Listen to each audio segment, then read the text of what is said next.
Hello dear students. Now I'm going to talk about kinetic theory of gases. Okay. Now the kinetic theory of gases is developed by Chronic Clausius Maxwell Boltzmann, and it is based on these assumptions or postulates. It is theory, that's why it is based on these assumptions. Okay. The first postulate is a gas consists of a very large number of tiny particles called molecules having mass m, and they are in spherical shape. Okay. Second postulate is the distance traveled, the average distance traveled by these gas molecules before collision is very large as compared to the size of individual molecule. Okay, so this average distance is very large as compared to the size of the molecule. Okay, so volume occupied by these gas molecules is negligible as compared to the total volume of this container. Okay, so as compared to the container, gas particle size is very less or negligible. Now these gas molecules are in continuous random motion in all directions. This motion is called Brownian motion. Okay, they collide with each other and with the walls of the container. Okay, that's why they are in continuous ceaseless motion, random motion, that is Brownian motion. And of course, the molecule is never at rest, means its velocity is never zero. Fifth postulate is there exist no attractive forces between the molecules, among the molecules, and between the molecule and walls of the container. Okay, so as there exist no attractive forces, their collision between molecules and collision between molecule and wall of the container are perfectly elastic. So these collisions are perfectly elastic. We know that individual molecule moves with different velocities. They they have different kinetic energies. Okay, so during collision they can transfer kinetic energy. Okay, but total translational kinetic energy is conserved, that is it remains constant at constant temperature, because at constant temperature the average kinetic energy remains constant. This postulate, average kinetic energy of gas molecule is directly proportional to the absolute temperature, that is Kelvin temperature. Okay.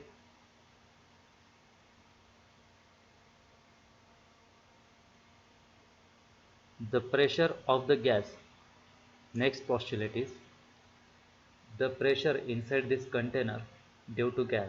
So the pressure of the gas is due to continuous bombardment of gaseous particles on the surface of the walls of the container. Okay, so these surfaces are get continually bombarded by gas particles. That's why there is pressure inside this container. Okay, so pressure of gas is due to continuous bombardment of gas particles. Next is gas particles are material bodies. Okay, so being material body, it follows classical mechanics, it obey classical mechanics, especially Newton's second law of motion. Next postulate is the average kinetic energy of gas molecules is directly proportional to the absolute temperature or Kelvin temperature. So kinetic energy is directly proportional to the temperature, it is wrong. Average kinetic energy is directly proportional to the absolute temperature, this is the correct. Absolute temperature means temperature in degree Kelvin, Kelvin temperature, and not degree Celsius. Okay. Now let's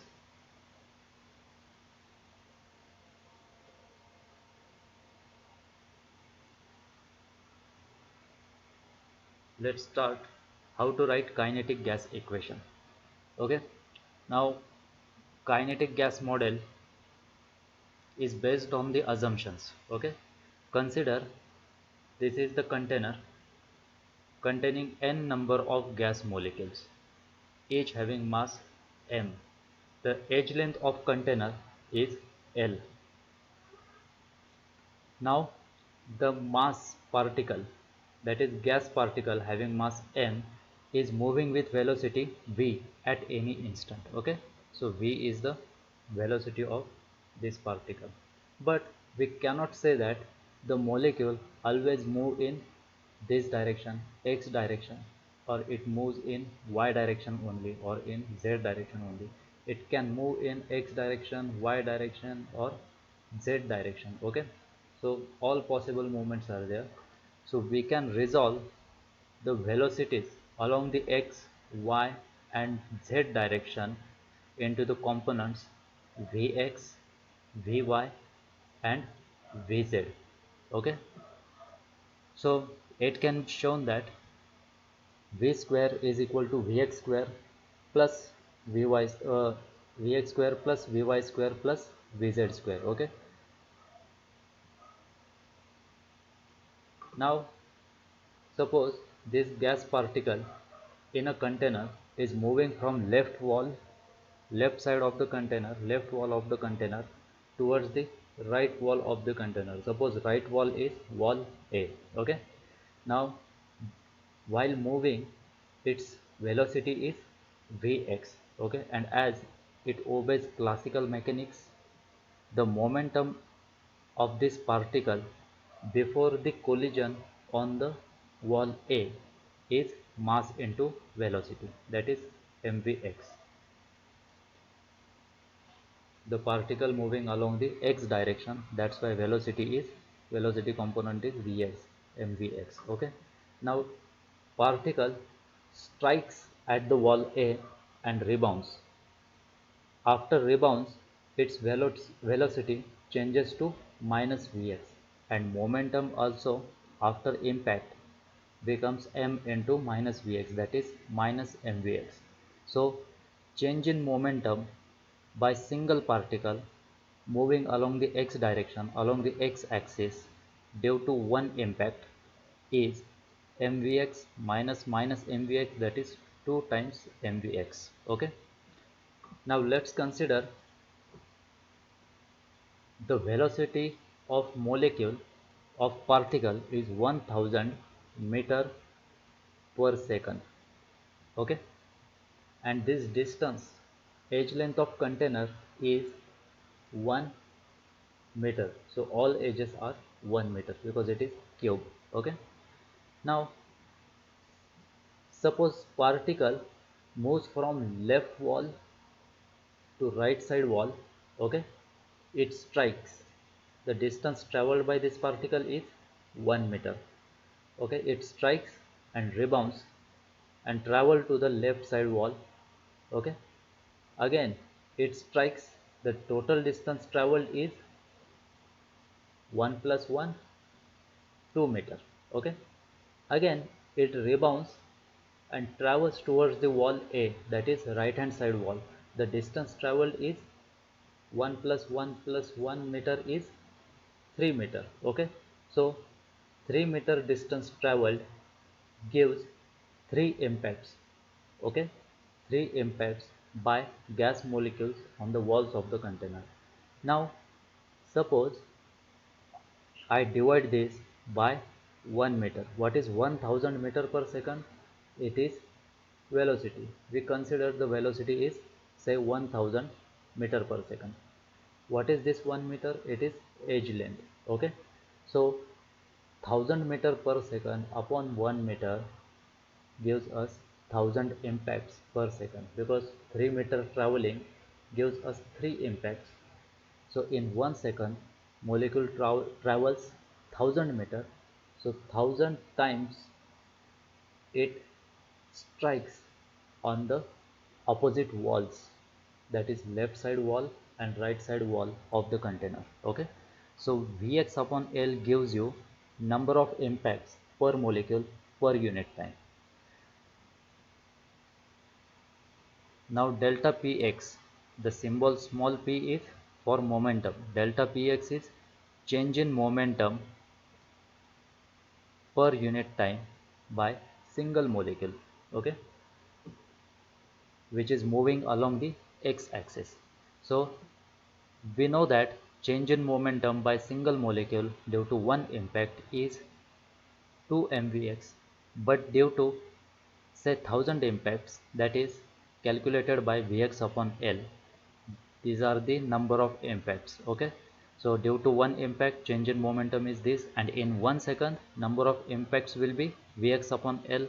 So per unit time, that is per second, we get this much number of impacts, so this much number of change in momentum 2 mvx. So to total change in momentum by one particle moving along the x-axis per unit time, that is per second, say, is equal to 2 mvx square upon L.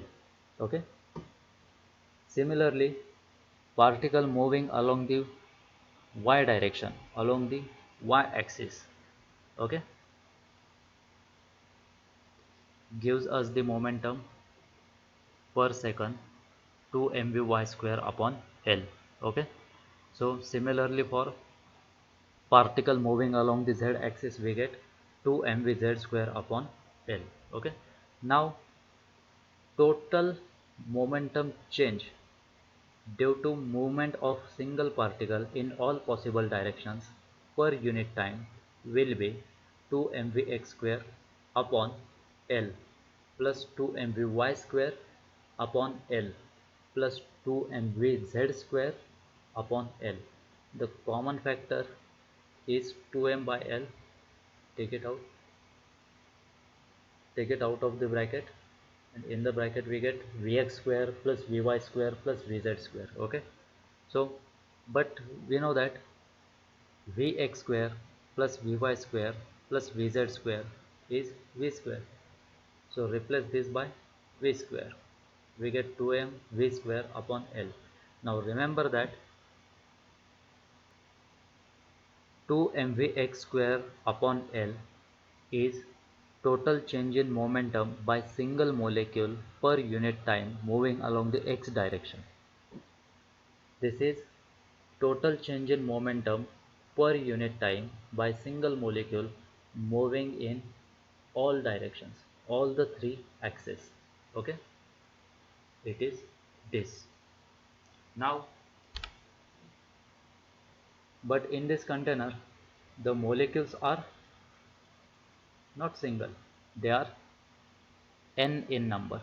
Okay, so total change in momentum per unit time by all the molecules present inside this container is equal to 2m upon L summation of I is equal to 1 to n V square. Okay, suppose three molecules are there in the container. V square of first molecule is 500, V square of second molecule is 600, and third molecule is 200. Okay, so total is summation is 1300. Okay, that's why summation is there. But as each and every molecule moves with different velocities, okay, we have to take mean of square of these velocities. Okay, so how can we take the mean? Divided by n number of molecules. Okay, for example, 600, 500, and third one is 200. What is the total? 1300 divided by 3. This gives you the mean of all these. Okay, but mean velocity is for single molecule. So divide it by n and also multiply it by n. So this summation divided by number of molecules n gives you the mean of square of the velocities. It is also called as mean square velocity. Okay, so this term, instead of this term, write mean square velocity and put this n here. So we get total change in momentum per unit time by n number of molecules is equal to 2n m mean square velocity, that is v square bar upon L. But change in momentum per unit time is also force, is called as force. This is the force. Okay, now we also know that pressure is equal to force per unit area. This capital P is pressure and this delta P is change in momentum. Small p is change in momentum. Okay, so do not confuse with these two symbols. Pressure is equal to force per unit area, but force is P total by dt, delta T, and delta P total upon delta T is this. So replace F by this. Okay, we get P is equal to 2 nm v square bar upon AL. What is A? A is area of container. Okay, now what is the area of this surface or this face? It is L square. How many surfaces or faces are there in the cube? Left, right, top, bottom, front, back. So total 6 faces are there. So total area of container is 6 into L square. So we get here L square L cube, 2 by 6 we get 1 by 3. Okay, this equation is kinetic gas equation. Okay, now there are recommendations for writing mathematical symbols. Mean of A, you can write mean of A like this, or mean of A like this. Okay, so you can write mean square velocity like this, v square bar, or like this. Okay, so all these equations are kinetic gas equations. Now move this v here, we get pv is equal to 1 by 3 nm v square bar, mean square velocity. You can also write mean square velocity instead of this mean square velocity. Okay, you can also write c square as mean square velocity because c square is also mean square velocity. Okay, but if you confuse, don't write this. Okay, but all these equations are right. When you write c square, you have to mention that c square is mean square velocity. Okay, now what is this? We can show v square is equal to this. Okay,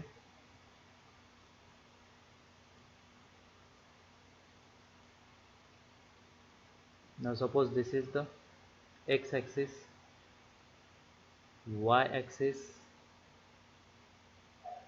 and z axis. Okay, the particle moves along the x axis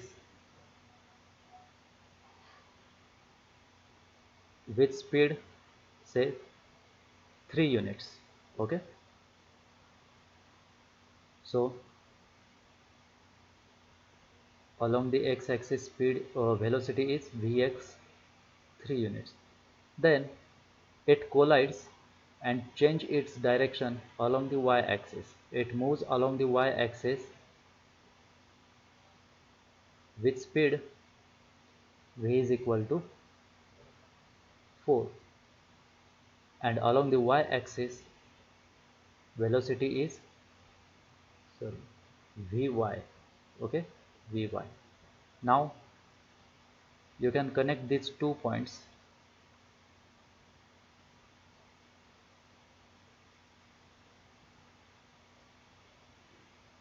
you can connect these 2 points. Here you will get the right angle and you can calculate the hypotenuse. Applying Pythagorean theorem, 4 square plus 3 square is equal to hypotenuse square. 4 square is 16, 3 square is 9, 16 and 9 25, so square root of 25 is 5. Okay, so this distance is 5. But again the particle changes its direction along the z axis. Okay, and it travels with speed vz is equal to say 12, say 12. Okay, now again connect these 2 points. Sorry.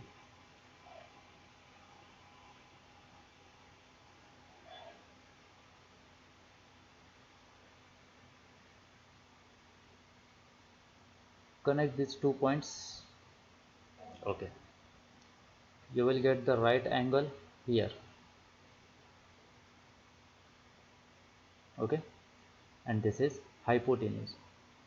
It is the velocity because particle moved along the x direction, then changes the direction along the z direction, sorry, y direction, then move along the z direction and reaches at this point. Okay, so particle starts journey from this point up to the this point. Okay, now how can you calculate for v? Of course, applying Pythagorean theorem. The side square is 12 square, that is 144. This side square is 5 square, that is 25, which is equal to v square. Okay, therefore v is equal to, this is 169 and v is equal to under root 169 is equal to 13. So v is equal to 13. So in this way we can get v is equal to, what is 25? It is 9 plus 16. What is 9? It is 3 square, that is vx square. What is 16? It is 4 square, that is vy square. So 9 plus 16 you get 25. Okay, v square is equal to plus 144, which is vz. 12 square is 144, that is vz square. Okay, now how will you get v? That is 13. Take the square root of all these. 9 plus 16 plus 144, we get under root 169, that is 13. Okay, this is the 13. So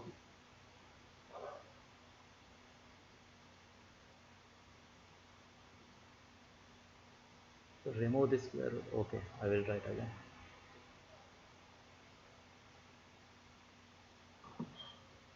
V square is equal to vx square plus vy square plus vz square. Okay, thanks for the watching this video. In next video uh, we may see deduction of gas laws. Thanks for watching.